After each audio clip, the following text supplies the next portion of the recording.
आज ही के दिन 26 नवंबर 1949 को संविधान सदन के इसी के केंद्रीय कक्ष में संविधान सभा के सदस्यों ने भारत के संविधान के निर्माण का कार्य संपन्न किया था। आज ही के दिन उस वर्ष हम भारत के लोगों ने अपने संविधान को अपनाया था। स्वाधीनता के बाद संविधान सभा ने भारत की अंतरिम संसद के रूप में भी कर्तव्य निर्वहन किया। प्रारूप समिति के अध्यक्ष बाबा साहेब डॉक्टर भीमराव अंबेडकर हमारे संविधान के प्रमुख निर्माताओं में से थे। बाबा साहेब की 125वीं जयंती के वर्ष में यानी सन 2015 में 24 नवंबर को प्रतिवर्ष संविधान दिवस के रूप में मनाने का निर्णय लिया गया और निर्णय अत्यंत सार्थक सिद्ध हुआ है। आज के दिन पूरा देश भारतीय लोकतंत्र के आधार हमारे संविधान के प्रति तथा उसके निर्माताओं के प्रति आदर व्यक्त करता है। हम भारत के लोग अपने संविधान के प्रति व्यक्तिगत और सामूहिक स्तर पर आस्था व्यक्त करते हैं। अनेक योजनाओं के माध्यम से देशवासियों को, विशेषकर युवा वर्गों को संवैधानिक आदर्शों से अवगत कराया जाता है। संविधान दिवस से मनाने की परंपरा का शुभारंभ करने और उसे निरंतरता प्रदान करने की जितना भी प्रशंसा की जाए और कम। माननीय सदस्य संसदगण संसदीय प्रणाली को अपनाने के पक्ष में संविधान सभा में जो ठोस तर्क दिए गए थे वो आज भी प्रासंगिक है।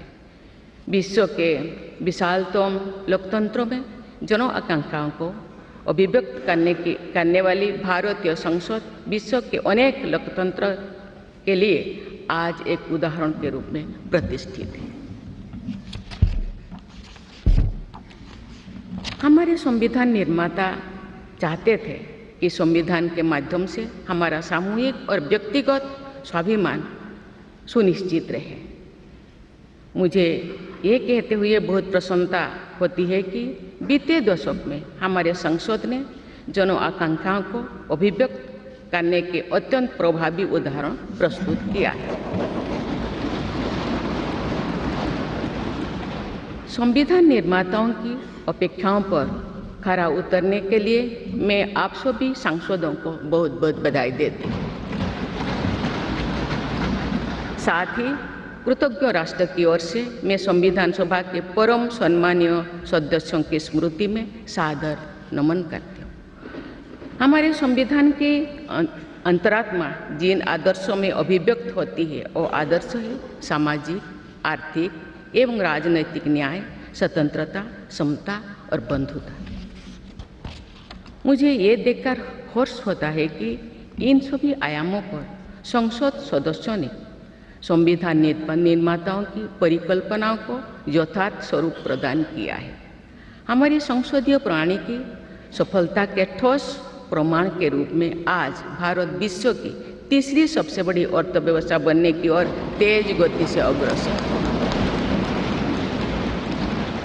भारत में लगभग 25 करोड़ लोगों के गरीबी की सीमा रेखा से बाहर आने से आर्थिक न्याय के पैमाने पर विश्व की सबसे बड़ी सफलता अर्जित है। हमारे संविधान में सामाजिक न्याय को प्रमुखता दी गई है। सामाजिक न्याय के आदर्शों के अनुरूप समावेशी विकास के प्रयास किए जा रहे हैं।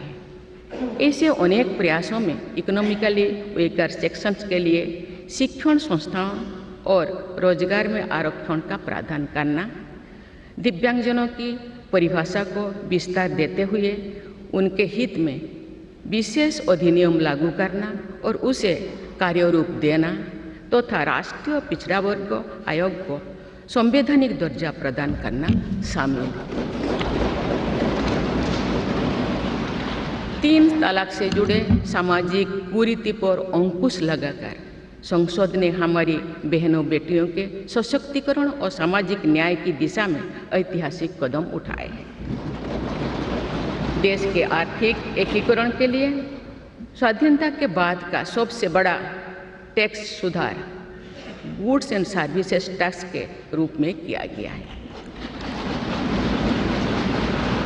आर्टिकल 370 के प्रावधानों को निरस्त करके देश के समग्र राजनैतिक एकीकरण के मार्ग में बाधक बने हुए अवरोध को दूर किया गया। नारी शक्ति बंधन अधिनियम द्वारा वुमेन लीड डेवलपमेंट के एक नए युग आरंभ होगा। नारी शक्ति अर्थात मातृशक्ति के बंधन का हमारे संस्कृति में अत्यंत महत्वपूर्ण स्थान रहा है। इस वर्ष 7 नवंबर से हमारा राष्ट्रगीत वंदे मातरम की रचना के 150 वर्षों पूरी होने के उपलक्ष्य में देशव्यापी स्मरण उत्सव मनाया जा रहा है। ये स्मरण उत्सव भारत माता को समृद्ध, सशक्त और आत्मनिर्भर बनाने का संकल्प का अवसर है। मुझे विश्वास है कि इस राष्ट्रीय संकल्प की सिद्धि के लिए आप सभी सदस्यगण देशवासियों को दिशा और प्रेरणा प्रदान करेंगे। हमारा संविधान हमारी राष्ट्रीय अस्मिता का ग्रंथ है। ये हमारी राष्ट्रीय पहचान का ग्रंथ है। ये कॉलोनियल माइंडसेट का परित्याग करके नेशनलिस्ट माइंडसेट के साथ देश को आगे बढ़ाने की मार्गदर्शक ग्रंथ है। इसी भावना के अनुरूप सामाजिक और तकनीकी बदलाव को ध्यान में रखते हुए क्रिमिनल जस्टिस सिस्टम से जुड़े महत्वपूर्ण अधिनियम लागू किए गए। दंड के स्थान पर न्याय की भावना पर आधारित भारतीय न्याय संहिता, भारतीय नागरिक सुरक्षा संहिता और भारतीय साक्ष्य अधिनियम को लागू किया गया है। ऐसे अनेक प्रगतिशील वैधानिक को सार्थक विमर्श के बाद पारित करने के लिए मैं संसद सदस्यों की मुक्त कंठ से सराहना करती हूँ। संविधान संशोधन के प्रावधानों के महत्व पर चर्चा करते हुए इस बात को रेखांकित किया गया था कि संविधान में ही ऐसी व्यवस्था होनी चाहिए जिसके बल पर भावी पीढ़ियां आवश्यक अनुसार समयानुकूल संशोधन कर सकें।